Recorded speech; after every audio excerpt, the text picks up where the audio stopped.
Deputy chief coordinator D motivators, arts council of Pakistan کی library committee کے تعاون سے میر انیس و بھٹائی فاؤنڈیشن کی جانب سے منعقدہ اس تقریب پذیرائی میں آپ سب کو خوش آمدید کہتی ہوں۔ تقریب کے باقاعدہ آغاز سے پہلے میں محترم محمد ولی ہارون کو دعوت دیتی ہوں کہ وہ تلاوت کلام پاک کی سعادت حاصل کریں۔ تشریف لاتے ہیں جناب محمد ولی ہارون۔ الحمد للہ رب العالمین الرحمن الرحیم مالک یوم الدین ایاک نعبد و ایاک نستعین اہدنا الصراط المستقیم صراط الذین انعمت علیہم غیر المغضوب علیہم ولا الضالین۔ صدق اللہ العظیم۔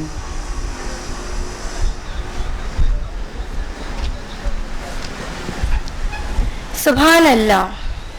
اللہ تعالیٰ سورۃ الاعراف کی آیت نمبر 204 میں فرماتے ہیں کہ وَإِذَا قُرِئَ الْقُرْآنُ فَاسْتَمِعُوا لَهُ وَأَنصِتُوا لَعَلَّكُمْ تُرْحَمُونَ، اور جب قرآن پڑھا جایا کرے تو اس کی طرف کان لگا دیا کرو اور خاموش رہا کرو تاکہ تم پر رحمت ہو۔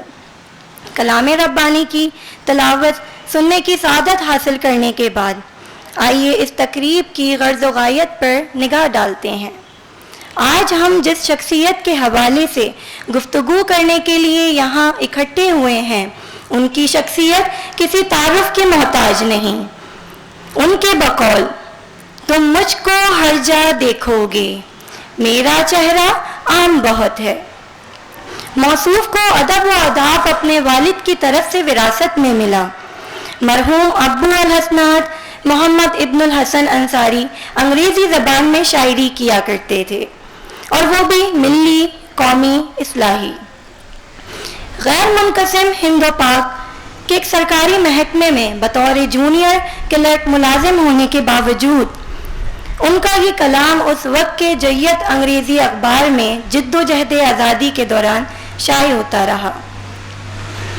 معزز حاضرین تقریب، اب میں انہی کے فرزند جناب محمد سبکتگین صبا صاحب سے درخواست گزار ہوں کہ وہ مسند پہ رونق افروز ہوں۔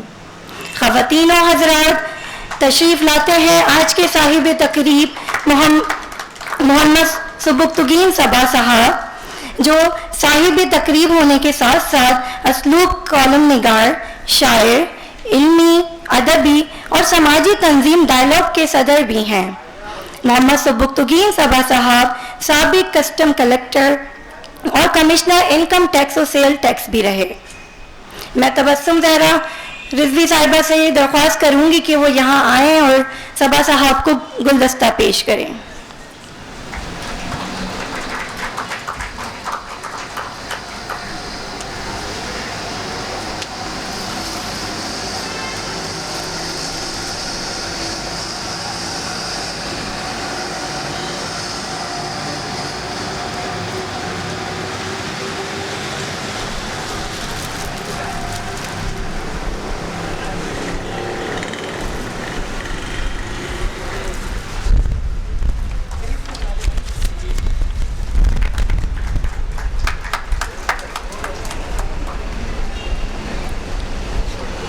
اب میں تبسم زہرا رضوی صاحبہ سے گزارش کرتی ہوں کہ وہ چند نعتیہ اشعار سے ہمیں فیضیاب فرمائیں۔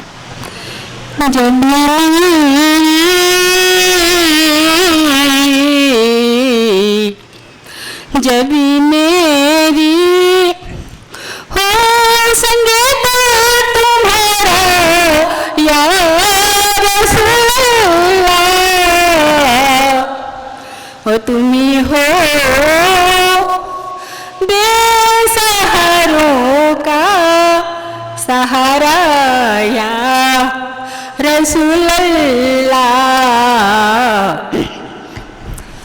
بروزے حشر مجھ ناچیز کی تم لاج رکھ لینا، کہ محشر پھر رہا ہے مارا مارا یا رسول اللہ، کہ محشر پھر رہا ہے مارا مارا یا رسول، تمہاری ہوں تمہاری ہوں تمہاری ہوں تمہاری یا رسول اللہ، صدق اللہ العظیم۔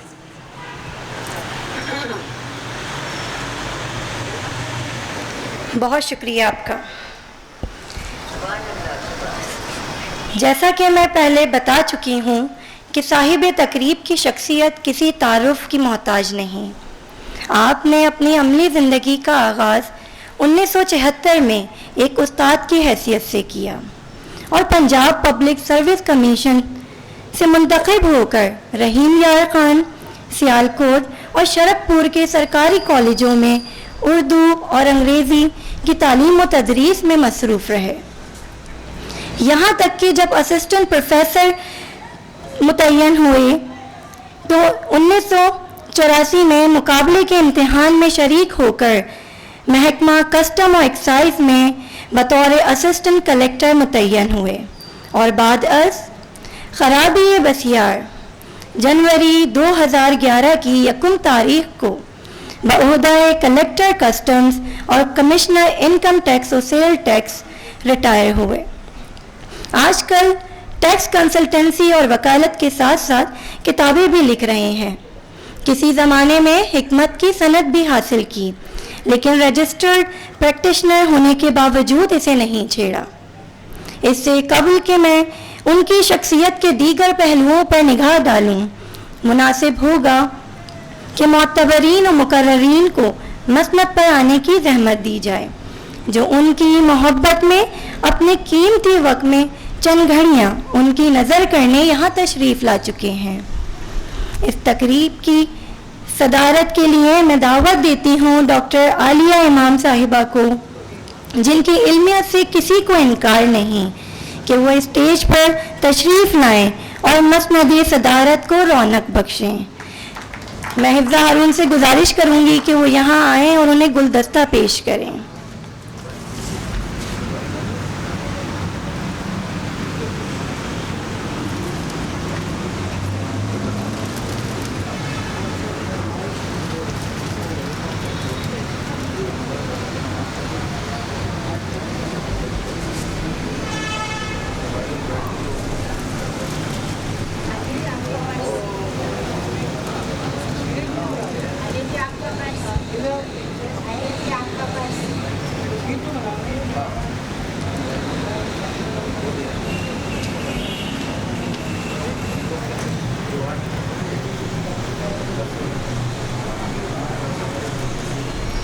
جناب طاہر حیدر صاحب یہاں موجود نہیں ہیں کچھ مصروفیات کی وجہ سے۔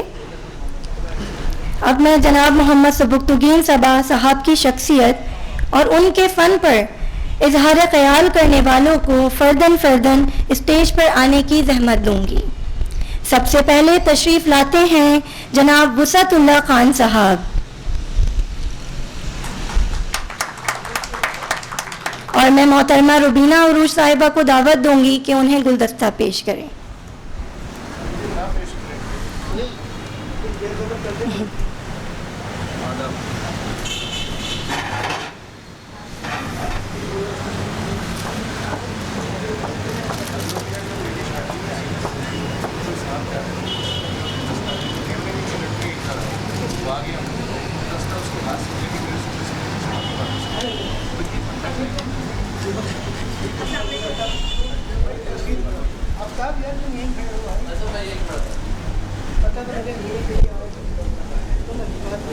اور اب میں جناب انیق احمد کو سے درخواست کروں گی کہ وہ یہاں تشریف لے کر آئیں۔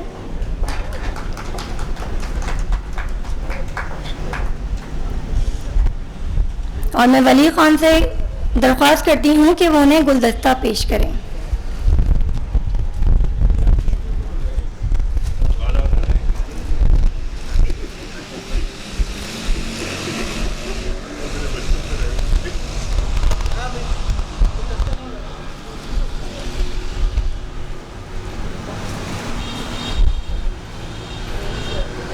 اور اب میں دعوت دے رہی ہوں جناب سرور جاوید صاحب کو کہ وہ اسٹیج پر تشریف لے کر آئیں، اور محترمہ شرمین شفیق سے گزارش ہے کہ وہ انہیں گلدستہ پیش کریں۔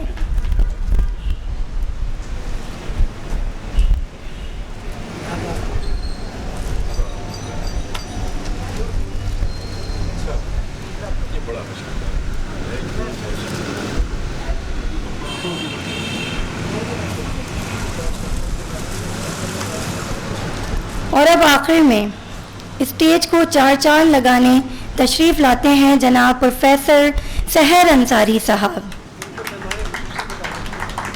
اور آپ میں اس تقریب کے مہمان خصوصی بھی ہیں، اور میں محترمہ سارہ سعید سے گزارش کروں گی کہ وہ یہاں آئیں اور انہیں گلدستہ پیش کریں۔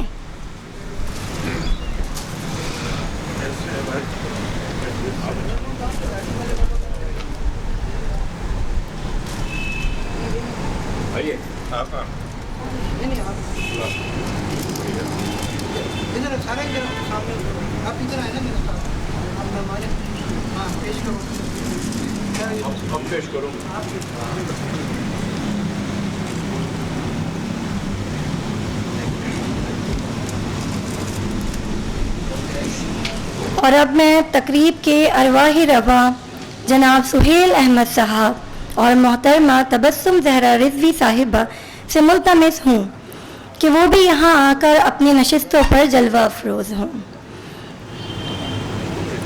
اور میں محمد طاہر صاحب سے گزارش کرتی ہوں کہ وہ یہاں آئیں اور انہیں گلدستہ پیش کریں۔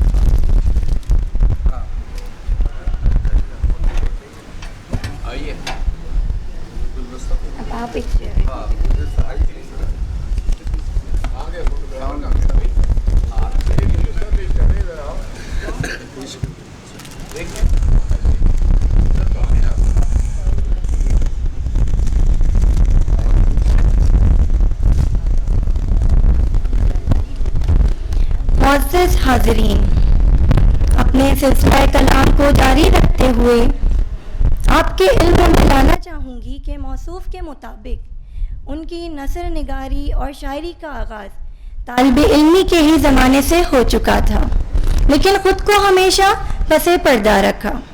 کراچی منتقل ہونے کے بعد 9 نومبر 1993 کو ایک علمی، ادبی، سماجی تنظیم کی داغ بیل ڈالی جس نے میرٹ کو اپنا شعار بنایا، اور پہلا مقصد ان ادیبوں اور شعراء کی پذیرائی تھی جو لابی سسٹم کا شکار تھے۔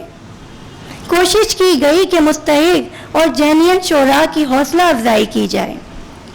اس طرح ان کی کتابوں کی بلا معاوضہ اشاعت کا آغاز ہوا، جس کا طرہ امتیاز یہ تھا کہ کتابیں شائع کر کے مصنف کے ہی حوالے کر دی جاتی رہیں۔ اس طرح سے اب تک کوئی 15-16 کتابیں اشاعت پذیر ہو چکی ہیں۔ اس کے علاوہ ہر مکتبہ فکر کے شعراء اور ادیبوں کو ڈائلاگ کے تحت ہونے والے پروگراموں میں شریک کر کے اس بات کو ثابت کیا کہ اختلاف رائے جہاں ایک صحت مند معاشرے کی تشکیل کے لیے اہم ہے، وہیں ایک دوسرے کے ساتھ ڈائلاگ بھی اتنا ہی ضروری ہے۔ یہی وجہ ہے کہ اس تنظیم کو شہر بھر کے ادیبوں اور شاعروں کا بھرپور اعتماد حاصل ہے۔ روزنامہ نوائے وقت میں شائع ہونے والے اپنے ادبی کالموں میں بھی موصوف اسی اصول پر کار بن رہے۔ شاعری کے حوالے سے ان کا خیال ہے کہ یہ اپنی ذات کے اظہار کا بہترین ذریعہ ہے، سو وہ کر رہے ہیں۔ وہ سمجھتے ہیں کہ وہ مشاعروں کے شاعر نہیں، لہذا ان میں شرکت سے اجتناب کرتے ہیں۔ یہاں اس بات کا تذکرہ بھی ضروری ہے کہ اب تک موصوف کی شاعری کا ایک مجموعہ گنجلک کے نام سے شائع ہو چکا ہے، جبکہ دوسرا مجموعہ تنبورہ زیر اشاعت ہے۔ منتخب کالموں پر مشتمل ایک کتاب بات سے نکلی بات کے عنوان سے منظر عام پر آ چکی ہے۔ فی الحال زیر ترتیب کتابوں میں ایک نظموں کا مجموعہ چھتا یعنی بیہائیو اور ذاتی سوانح من خاک سارم شامل ہیں. اور ہاں چلتے چلتے میں یہ بھی بتا دوں کہ موصوف آج کل دی موٹیویٹرز کے نام سے ایک تنظیم کے ذریعے معاشرے کے سب سے اہم کردار یعنی طالب علموں کی اصلاح کے مشکل ترین کام کا بیڑا اٹھا چکے ہیں. بقول ان کے کہ اب تک جو بگاڑ پیدا ہو چکا ہے اس کا حل ممکن نہیں، لیکن ہم آنے والی نسلوں کو اس سے بچا ضرور سکتے ہیں. لہٰذا اس تنظیم کے ذریعے وہ اسکولوں کی 6ٹھی جماعت سے 10ویں جماعت تک کے طلباء کی اخلاقی اور معاشرتی تربیت کے لیے ایک رول ماڈل پیش کرنے کے خواہش مند ہیں. دعا ہے کہ اس اچھے کام میں اللہ ان کا حامی و ناصر ہو. تقریب کے اس مقام میں میں جن صاحب کو اظہار خیال کرنے کی دعوت دے رہی ہوں وہ صبا صاحب کے اولین شاگردوں میں سے ہیں. آپ میں سے بھی کئی لوگ انہیں جانتے ہوں گے. چلیں آپ خود ہی دیکھ لیجئے. میں اب بی بی سی کے حوالے سے شہرت پانے والے اور ڈان ٹی وی چینل کے پروگرام کے یکی استین جناب وسعت اللہ خان صاحب کو دعوت دیتی ہوں. جناب وسعت اللہ خان صاحب ماضی کے جھروکوں سے کیا دیکھ پاتے ہیں، چلیے ذرا ہم بھی تو سنیں.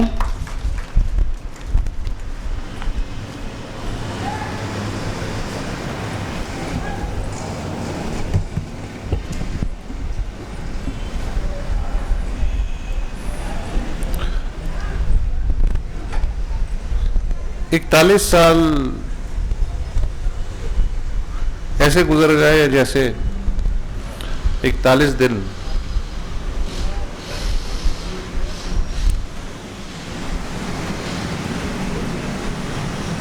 یہ جو صاحب اس وقت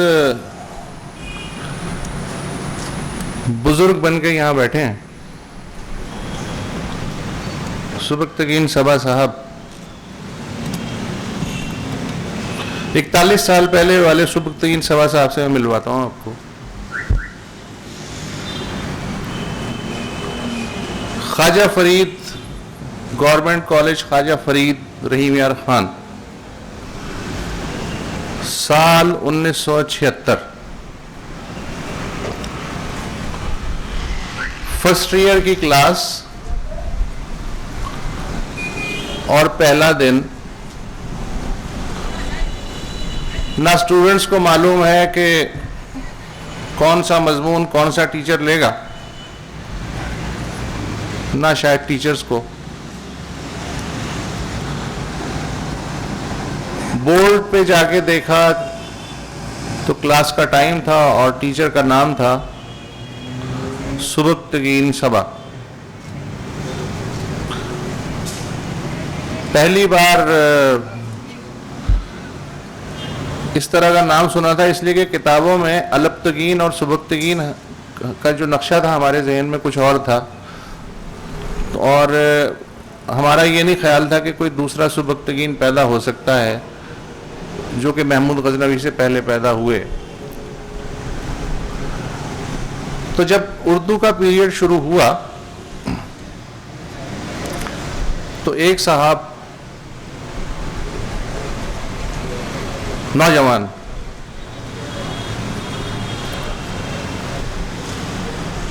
کالا چشمہ لگایا ہوا انہوں نے اور وہ کمرے میں داخل ہوئے.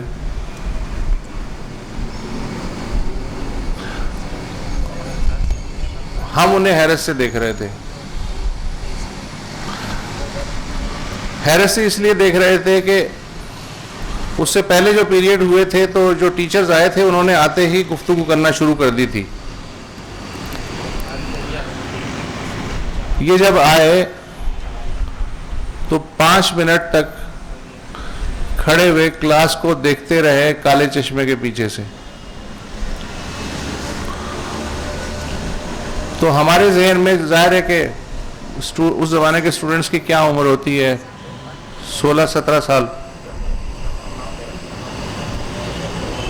تو ہم گومے کے تھے کہ یہ کون صاحب ہے، یہ ہمیں پڑھائیں گے یا کوئی اور صاحب ہیں، یہ کیا کرنے آئے ہیں، کیا یہ بول بھی سکتے ہیں، کیا بات کریں گے. تو یہ جو چونکا دینے والی صورت ہے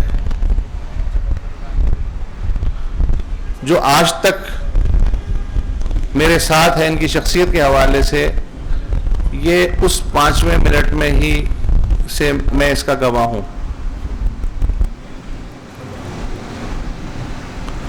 مجھے یہ تو یاد نہیں کہ اردو کے پیریڈ میں ہم ان سے کیا پڑھتے تھے،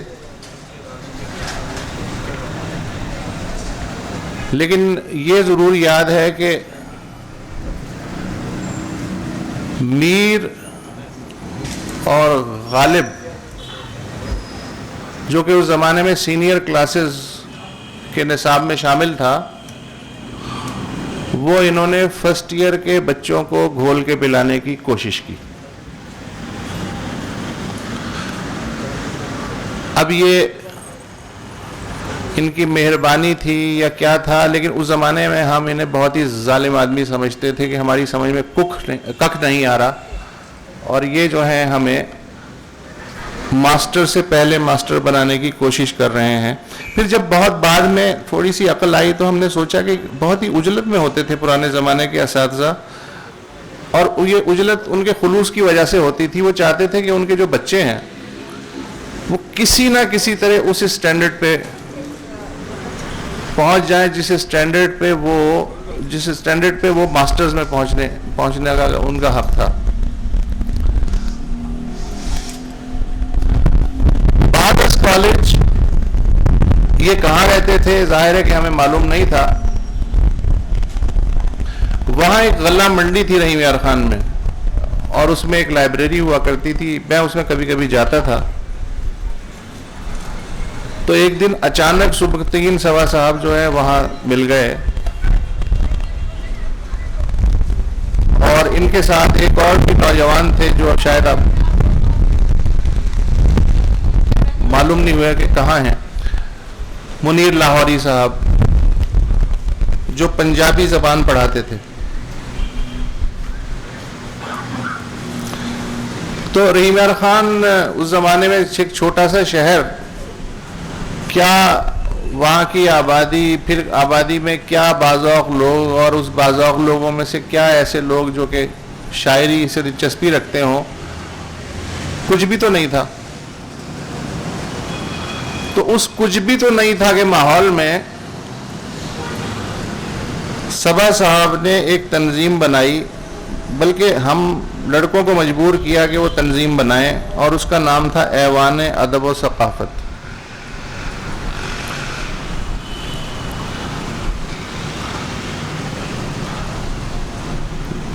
نوجوان آتے تھے، ایوان ادب و ثقافت کی 2-3 تقاریب ہوئی، اس میں پڑھتے تھے، لیکن سب سے زیادہ صبا صاحب کو سنتے تھے، اس لیے کہ ہمیں جتنا آتا تھا وہ تو شروع کے 5 منٹ میں ہی ختم ہو جاتا تھا. پھر مجھے یاد ہے کہ وہ تنظیم ٹوٹ گئی، اور ٹوٹنے کا سبب یہ تھا کہ جن صاحب نے ڈائس بنوایا تھا اس تنظیم کے لوگوں کے ساتھ، وہ اپنا ڈائس لے کے بھاگ گئے، تو وہ تنظیم بھی ختم ہو گئی. پھر مجھے معلوم ہوا کہ میں کراچی یونیورسٹی آ گیا، معلوم ہوا کہ صبا صاحب جو ہیں انہوں نے کوئی مقابلے کا امتحان دیا، اور اس کے بعد وہ کسٹمز میں چلے گئے. اچھا، ہو سکتا ہے کہ باقی جو ان کے جاننے والے یا شاگرد ہوں انہیں خوشی ہوئی ہو، لیکن مجھے دھکا سا لگا، اس لیے کہ پہلی دفعہ میں نے سنا کہ کوئی صاحب ٹیچنگ کرتے کرتے انہوں نے یو ٹرن لیا اور کسی سرکاری محکمے میں وہ چلے گئے. اور مجھے خوشی ہے کہ آج 37-38 سال بعد بھی جو میرا خدشہ تھا وہ آج بھی درست ہے.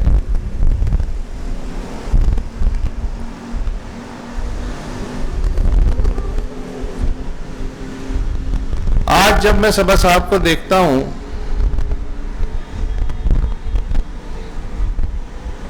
تو مجھے ہمارے دوست تھے میرے اور انیق صاحب کے اور باقی لوگوں کے مشترکہ دوست جمال ثانی مرحوم، وہ یہ کہا کرتے تھے ہم لوگوں سے کہ یار جتنی محنت ہم نے خود کو غریب رکھنے میں کی ہے اس سے آدھی محنت میں ہم امیر بھی ہو سکتے تھے.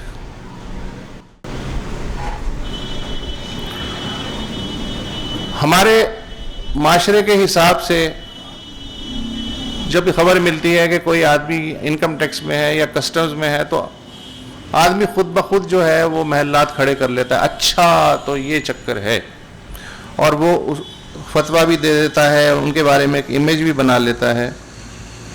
لیکن میں ابھی تقریب شروع ہونے سے پہلے سبکتگین صبا صاحب سے کہہ رہا تھا کہ اتنے پیسے تو ٹیچنگ میں بھی تھے.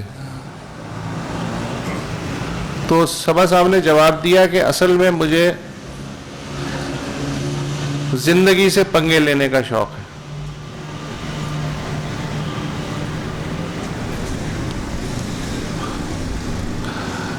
ایک شعر میں ان کا سنانا چاہتا ہوں جو ان کا شاید ان کی جو کتاب ہے اس میں بھی نہ ہو. خاصا نایاب شعر ہے 41 سال پہلے کا.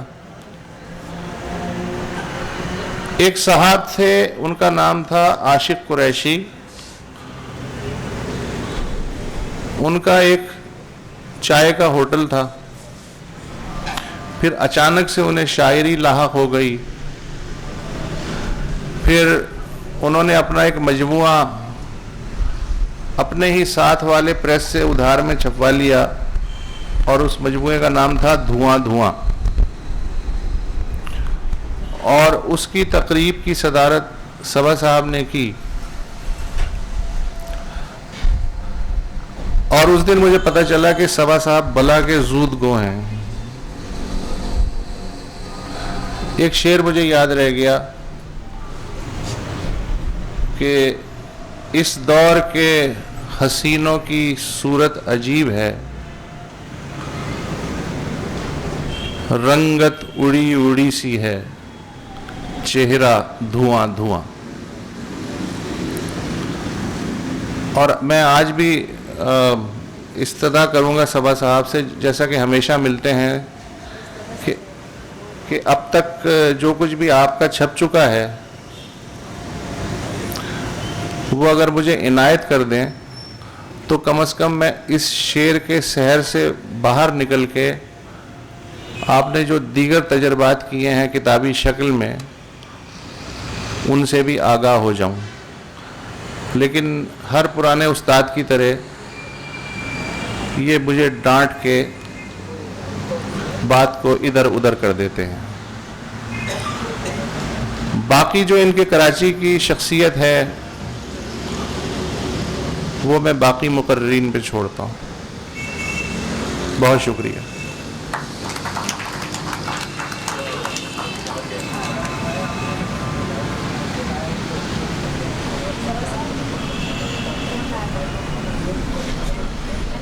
اعوذ باللہ من الشیطان الرجیم، بسم اللہ الرحمن الرحیم. محترم پروفیسر سہار انصاری صاحب، سرور جاوید صاحب، صاحب اعزاز سبکتگین صبا صاحب، صدر محفل محترمہ عالیہ امام صاحبہ، وسط اللہ خان صاحب، اور عزیز خواتین و حضرات، وسط اللہ خان صاحب نے رحیم یار خان سے آغاز کیا اور کراچی تک یہ ٹرین پہنچی اور اس ٹرین کو انہوں نے میرے حوالے کر دیا. میری خوش قسمتی یا بد قسمتی کہ میں کالج میں کبھی صبا صاحب کا شاگرد نہیں رہا، لیکن مزے کی بات یہ ہے کہ 1993 میں صبا صاحب کراچی آئے اور میری ملاقات فوراً ان سے ہو گئی. میں دوبارہ وہی جملہ کہوں گا، خوش قسمتی یا بدقسمتی. اور اس کا آغاز انہوں نے ایک ادبی تنظیم کے قیام سے کیا، اس کا نام تھا ڈائیلاگ. اور ڈائیلاگ نے کام شروع کیا. رفتہ رفتہ صبا صاحب کی شخصیت سامنے آتی گئی اور ان کی نفسیات کو میں سمجھنے کی کوشش کرتا رہا. کراچی بڑا اچھا شہر، اور اچھا شہر ہونے کے ساتھ ساتھ بہت شفاف شہر بھی ہے. صبا صاحب یہ چاہتے تھے کہ یہاں ادبی نشستوں کا آغاز ہو. اس کام کے لیے انہوں نے اپنا گھر پیش کیا، بہت اچھے مشاعرے کروائے اپنے گھر پر. 300-400 افراد تک وہاں تھے، میں بھی ان میں شامل ہوتا تھا، اور تمام مشاعرے وہ ڈنر کے ساتھ ہوتے تھے. صبا صاحب سے میری بے تکلفی کا آغاز ہوا. میں نے کہا صبا صاحب، اس شہر میں جگہ یوں نہیں بنتی، کچھ کام کرنا پڑتا ہے. ایڈیشنل کلیکٹر تھے اس زمانے میں. میں نے کہا ایڈیشنل کلیکٹری ایک الگ چیز ہے، اور ادیب اور شاعر کی حیثیت سے شناخت پیدا کرنا وہ دیگر معاملہ ہے. لیکن صبا صاحب یہ چاہتے تھے کہ وہ سبکتگین کے حیثیت سے داخل ہوں اور صبا کی طرح چھا جائیں. مشکل تھا. کئی مجموعے چھپوائے صبا صاحب نے، کلیات چھپوائیں، ہزاروں روپے خرچ کیے، اور یہ سب میری آنکھوں کے سامنے ہوتا رہا. ایک بہت ہی نامور شاعرہ 24 گھنٹوں میں سے میرا خیال ہے کہ 25 گھنٹے صبا صاحب کے ساتھ رہنا پسند کرتی تھیں، اور ان کو گمان یہ تھا کہ ایک سیڑھی ثابت ہوں گے صبا صاحب. یہ تمام گفتگو میری اور صبا صاحب کی ہوتی رہی. یہ 25 برس کے بہت سارے واقعات ہیں. کچھ معاملات ایسے ہوئے صبا صاحب کی زندگی میں کہ جس میں انہیں کچھ شوق لگے، اور رفتہ رفتہ یہ کراچی کا جغرافیہ ان کی سمجھ میں آنے لگا. اور ایک وقت ایسا آیا کہ الحمدللہ صبا صاحب تنہا رہ گئے، اور اس بات کا اظہار میں نے صبا صاحب سے بہت پہلے کر دیا تھا. مجھے خوشی اور غمی، خوشی اس بات کی تھی کہ میری بات سچ ثابت ہوئی، اور مجھے دکھ اس بات کا تھا کہ صبا صاحب تنہا کیوں ہیں. صبا صاحب بنیادی طور پر انسان دوست آدمی ہے. صبا صاحب میں بہت خوبیاں ہیں. میں چاہتا ہوں، بلکہ ایک قرض ہے مجھ پر جو میں اتارنا چاہتا ہوں. میں نے صبا صاحب پہ کبھی بات نہیں کی، اور میری خواہش یہ رہی کہ میں ان پہ بات نہ کروں. کئی پروگرامز تھے، موقع ملا، آپ کے دولت قلعے پہ بڑی نشستیں ہوئیں، درجنوں نشستوں میں شرکت کی، لیکن ہم اعتکاف میں رہے. حضرت علی کرم اللہ وجہہ کا ایک قول میں آپ کی خدمت میں عرض کروں. ایک صاحب نے سوال کیا حضرت علی کرم اللہ وجہہ سے کہ مجھے ایک شخص کو پہچاننا ہے، میں کیسے پہچانوں؟ اس کے ساتھ سفر کرو، پہلی ملاقات میں سفر تو نہیں ہو سکتا. اس کے ساتھ کھانا کھاؤ، پہلی ملاقات میں کھانا کھانے کا امکان ذرا کم ہوتا ہے. اس کے ساتھ لین دین کرو، وہ شخص سامنے آ جائے گا آپ کے. تو اب کیا کیا جائے؟ پہلی ملاقات میں تو لین دین بھی نہیں ہو جاتا. تو حضرت علی کرم اللہ وجہہ کا قول میں آپ کی خدمت میں پیش کرتا ہوں. آپ نے یہ فرمایا کہ پھر یہ دیکھو کہ وہ اپنے دوستوں کو جلد تبدیل تو نہیں کرتا، کہ وہ اپنے دوستوں کو جلد تبدیل تو نہیں کرتا. بنیادی طور پر سبکتگین صبا وفا سرشت آدمی ہے، جس سے ایک مرتبہ ہاتھ ملا لیا وہ پھر تیرا ہاتھ میں آ گیا تو چراغ راہ میں جل اٹھے. سبکتگین صبا کے ہاتھ میں جس کا ہاتھ آ جاتا ہے, سبکتگین صبا یہ سمجھتے ہیں, جانتے ہیں کہ ہو سکتا ہے کہ زندگی کے بعض معاملات میں مجھے ان نتائج کا سامنا نہ کرنا پڑے جس کی توقع لے کے میں آگے بڑھ رہا ہوں, لیکن نیک نیتی کی بنیاد پہ اس سفر کا آغاز کرتے ہیں. یہ سبکتگین صبا کا بڑا کارنامہ ہے, بڑا کام ہے. دوسری بات یہ کہ سبکتگین صبا کو معلوم ہے یہ بات کہ نیچے والے ہاتھ سے اوپر والا ہاتھ افضل ہوتا ہے. انا پرست آدمی ہیں, لوگوں کے کام آنا چاہتے ہیں. خواتین و حضرات, بعض مرتبہ ایسا ہوتا ہے کہ زندگی ہمیں طرح طرح کے خواب دکھاتی ہے.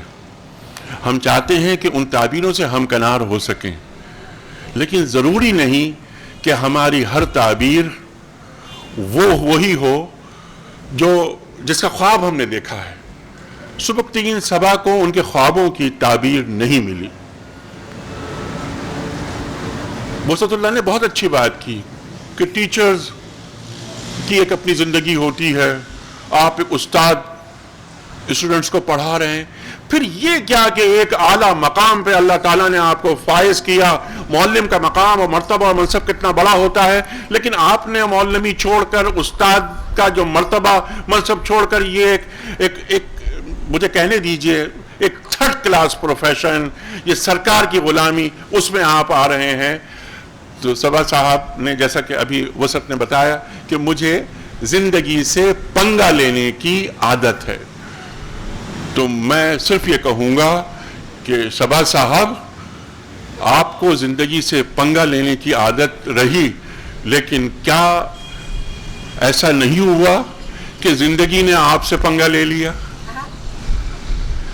جب زندگی پنگا لیتی ہے نا تو تمام خواب, تمام آدرش سب ٹوٹ جاتے ہیں, چکنا چور ہو جاتے ہیں, اور آپ جیسے وفا سرشت اور وفا کے پیکر شخصیت کا اس منافق, اس جھوٹی, اس منافق اور اس ڈھکوسلی دنیا میں آپ کا کیا مقام, آپ کی کیا اہمیت؟ ایک زمانہ تھا کہ یہ بات کہی جاتی تھی کہ ایک آدمی صاحب کردار ہو تو وہ بہت دیر تک یاد رکھا جاتا ہے. اسی سبق کو لے کے ہم بھی آگے چلے اور اب بھی چل رہے ہیں, لیکن ہمیں معلوم ہے کہ جہاں پر جھوٹ بولنا, جس سوسائٹی میں جھوٹ بولنا آرٹ تصور کیا جاتا ہو, جس سوسائٹی میں بے حیائی خوبصورتی تصور کی جاتی ہو, وہاں پر سبکتگین صبا صاحب آپ جیسے افراد کا کوئی کام نہیں, کوئی مقام نہیں. خدا حافظ.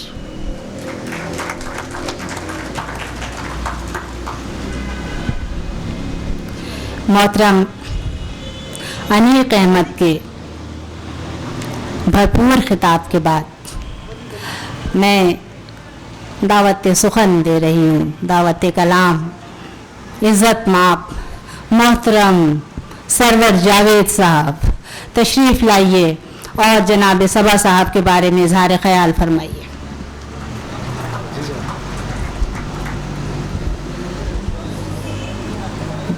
ڈاکٹر عالیہ امام جناب سحر انصاری, جناب عقین انیق احمد بسط اللہ خان, صاحب تقریب جناب سبکتگین صبا,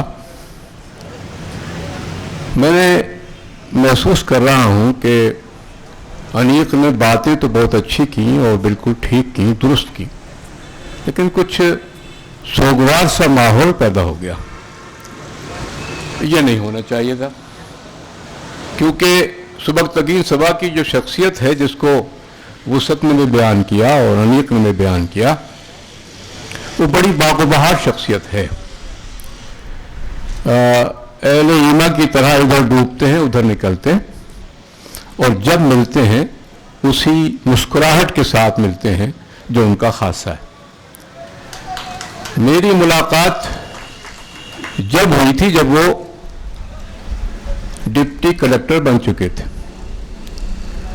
اور ڈائلاگ کی تنظیم انہوں نے قائم کر رکھی تھی، مگر وہ ایک دوسرے خطے کے آدمی ہوا کرتے تھے، میں ایک دوسرے خطے کا آدمی ہوا کرتا تھا اسی کراچی میں، اور میرا کوئی ان سے رابطہ نہیں تھا. پھر اچانک رابطہ ہوا اور ایک کام کے سلسلے میں ہوا. میری کتاب شائع ہو رہی تھی، میں ان کے پاس گیا کہ میری کتاب میں کتنے پیسوں کی کمی ہے.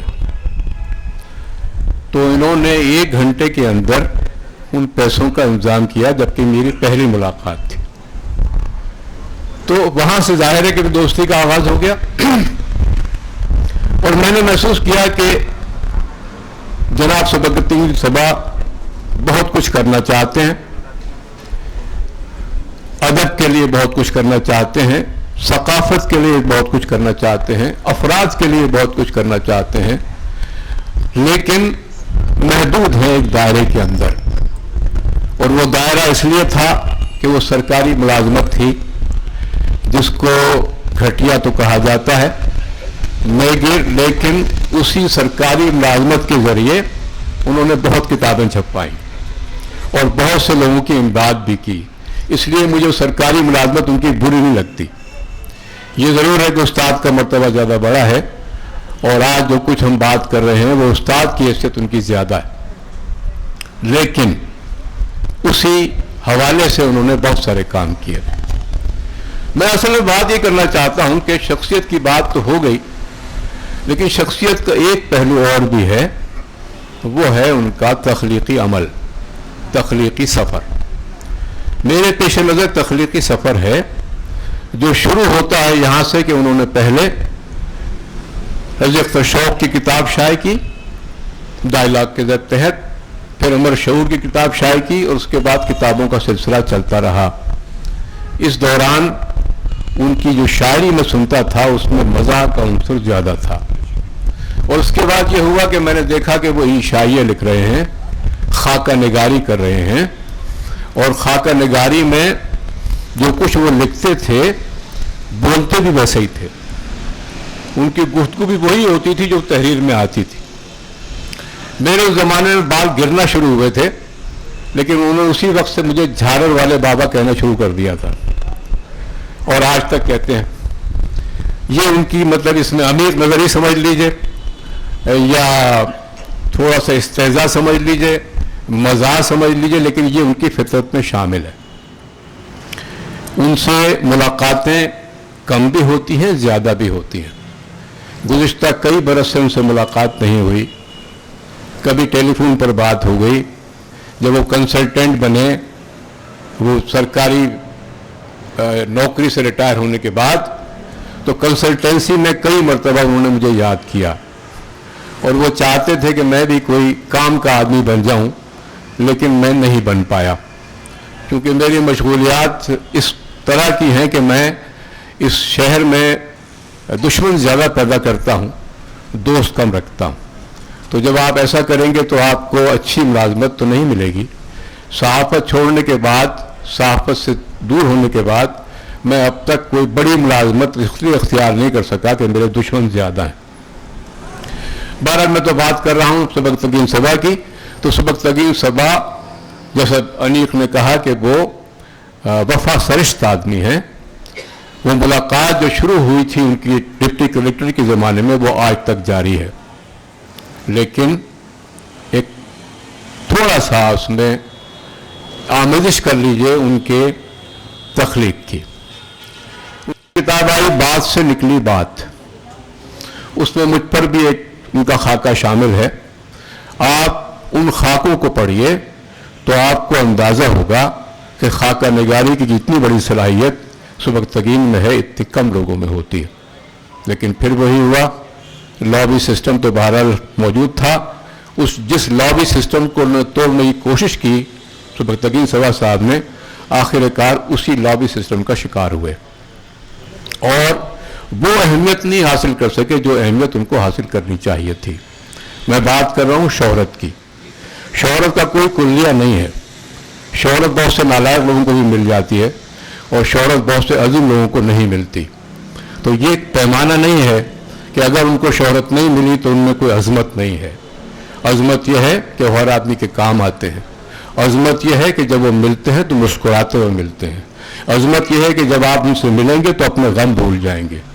یہ آپ کو یاد نہیں رہے گا کہ آپ کے کوئی دکھ تھے. یہ بات کو بہت کم لوگوں میں ہوتی ہے جو ہمارے سبق تک ان سبق میں موجود ہے. اب مسئلہ ہے شاعری کا. شاعری میں ان کی صفت یہ ہے کہ وہ بلا تکان لکھتے چلے جاتے ہیں. بلا تکان میں انورٹڈ کاماز میں کر لیجئے تو آپ کو اندازہ ہوگا کہ میں کیا بات کہہ رہا ہوں. تو جب میں ان سے کہتا ہوں کہ بھئی دیکھو یار یہاں کچھ گڑبڑ ہو گئی ہے اس شعر میں, تو وہ کہتے ہیں تم شعر پڑھتے ہو یا اس کی خامیاں نکالتے ہو؟ شعر پڑھو میاں, وہ میں خود دیکھ لوں گا. یہ ان کی صفت میں شامل ہے. تو یعنی شاعری میں بھی وہ اسی مزاج کے حامل ہے جو مزاج ان کا ہے. وہ زیادہ تفکر نہیں کرتے کہ اگر اس میں کہیں نون گر گیا ہے یا الف رہ گیا ہے تو اس کا کوئی مذائقہ نہیں ہے اس کے اندر. وہ کہتے ہیں خیال دیکھو, خیال اچھا ہے, تمہیں خیال پسند آ رہا ہے, تمہیں ہنسی آئی یا نہیں آئی؟ اگر میں کہتا ہوں ہاں خیال پسند آیا اور کہیں ہنسی بھی آئی تو کہتے ہیں بس ٹھیک ہے, بس ٹھیک ہو گیا, اب تم باقی باتیں مت کیا کرو, تو یہ میری اصلاح کرنے کی کوشش نہیں کرو. اچھا وہ ظاہر ہے کہ عمر کا تقریباً ہم عمر ہی ہیں تو اس میں کوئی ایسا یعنی کوئی مذائقہ بھی نہیں. اگر وہ مجھے ڈانٹ دیں جب میں کبھی ان کو چھیڑوں, ان میں کوئی مذائقہ نہیں ہے, تو یہ بات چلتی رہتی ہے. لیکن میں کہہ ہی رہا ہوں کہ شاعری کی بے پناہ صلاحیت کے باوجود اگر وہ اس طرف بھی توجہ دے دیں کہ کہیں لام زیادہ نہ ہو جائے, کہیں نون نہ گر جائے تو بہت اچھا ہوگا. لیکن یہ بات میں سب کے سامنے کہہ رہا ہوں, شاید وہ نہیں, خیر ان کو برا نہیں لگے گا کیونکہ وہ اس خود بھی بہت ہی کیئر فری آدمی ہیں تو ان کو برا نہیں لگتا, وہ برا نہیں مانتے. لیکن برا اگر مانے بھی تو میں اس کی تلافی اس طرح کرتا ہوں کہ میں آپ کو ان کے کچھ شعر سناتا ہوں تاکہ آپ کو معلوم ہو کہ میں اگر کچھ کہہ رہا ہوں تو اس کے اندر صرف یہ نہیں ہے کہ میں ان کی برائی کر رہا ہوں, ان کے اندر بڑی صفات ہیں. ایک تو ان کا لہجہ جو بنا تھا انشائیے میں, خاکہ نگاری میں, وہ لہجہ بار بار ان کی شاعری میں در آتا ہے. اور لیکن مشکل یہ ہے کہ وہ مکمل طور پر مزاحیہ شاعر بھی نہیں بن پائے. ان کے ہاں مزاح کہیں کہیں آتا ہے لیکن سنجیدگی زیادہ ہوتی ہے. شروع انہوں نے مزاح سے کیا تھا لیکن اب وہ صحیح راستے پر آ گئے ہیں, سنجیدگی انہوں نے اختیار کر لی ہے. لیکن سنجیدگی اختیار کرنے کا مطلب بالکل یہ نہیں ہے, بالکل میں یہ بات نہیں کہہ رہا ہوں کہ وہ سنجیدہ اتنے سنجیدہ ہیں کہ آپ ان کو کبھی کوئی دقیق گفتگو کرتے ہوئے دیکھیں. نہیں, بڑی شاعرانہ گفتگو کرتے ہیں, بڑی فلاوری لینگویج میں بات کرتے ہیں, بہت خوبصورتی سے بات کرتے ہیں, بڑے ہنستے ہوئے بات کرتے ہیں, طنز کرنے کی کوشش کرتے ہیں. اور اگر آپ کو محسوس ہو کہ ان کا طنز آپ کو ناگوار گزرا ہے تو وہ فوراً اس الفاظ کو واپس لے لیتے ہیں اور کہتے ہیں بھائی میں تو مذاق کر رہا تھا, آپ سنجیدہ کیوں ہو گئے؟ یہ تمام باتیں مل کر جب آپ دیکھتے ہیں تو ایک شخصیت بنتی ہے, ایک اچھے آدمی کی شخصیت. وہ آدمی جو معاشرے کو تبدیل تو کرنا چاہتا ہے لیکن کسی کو ناراض نہیں کرنا چاہتا. وہ آدمی جو ادب میں اپنا مقام بنانا تو چاہتا ہے لیکن اس کے لیے کسی کو پیچھے نہیں ہٹانا چاہتا. یہ بہت عجیب سی بات میں کہہ رہا ہوں آپ سے. آج کل ادب کے اندر وہی لوگ زیادہ طاقتور ہیں جو لوگوں کو دھکیل کر خود آگے بڑھتے ہیں. کوہنیاں مار کر آگے بڑھنے والے زیادہ ہیں. صبح تقی صبح کوہنیاں مارنے والا آدمی نہیں ہے, وہ دوسروں کو بڑھانے والا آدمی ہے. اس کے ساتھ بھی اگر وہ اس کے ساتھ خود چلتا رہتا ہے اور وہ خوش رہتا ہے کہ میں ساتھ چل رہا ہوں, اسے یہ غم نہیں ہوتا کہ اسے کسی نے پیچھے ڈھکیل دیا ہے. وہ یہ اس پر خوشی محسوس کرتا ہے کہ اس نے بہت سے لوگوں کو آگے بڑھایا ہے. تو سبکتگین صبا کی شخصیت ایک جاندار شخصیت ہے. اس ایسے معاشرے میں جہاں ایسی شخصیتیں موجود نہیں ہیں وہاں سبکتگین صبا کا دم غنیمت ہے. میں کچھ شعر سنانا چاہتا ہوں اس سے پہلے کہ بہت دیر ہو جائے. عرض کرتا ہوں 2-4 شعر ہیں اور وہ بھی ان کی شخصیت کا حصہ ہیں, اس لیے میں اس کو پیش کر رہا ہوں. چند اشعار جو میں نے منتخب کیے ان کی تازہ کلام سے. ان کا پہلا مجموعہ گنجلک کے نام سے آیا تھا اور میں نے ان سے کہا تھا کہ آپ نے اس کا عنوان بالکل ٹھیک رکھا ہے, اس پر وہ ناراض نہیں ہوئے.